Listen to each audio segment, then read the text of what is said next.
Do you get this maintenance required light coming on when you start the car or just when you turn it to the on position? Well, this indicates the oil change interval, and we want to get this reset. You see how it turned off eventually? I just changed the oil in here recently, and so I don't need a reminder for a while, so we need to reset that. How do you do with it?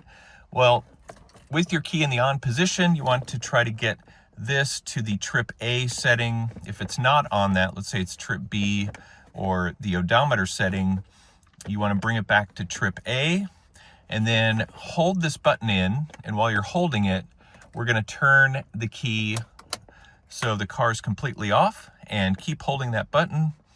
Turn it back to the on position, and then we will see the maintenance required light eventually turn off like that. You also see that it resets the trip A odometer to 0 as well. I'm going to release it. Let's turn the key back off and then back on again. And you'll see that the maintenance required light here no longer flashes. And just to prove it to you, I'll turn the car on. So I'm completely starting the car, and you see no maintenance required light flashing anymore. That usually flashes several times if that hasn't been reset. So it's ready to go.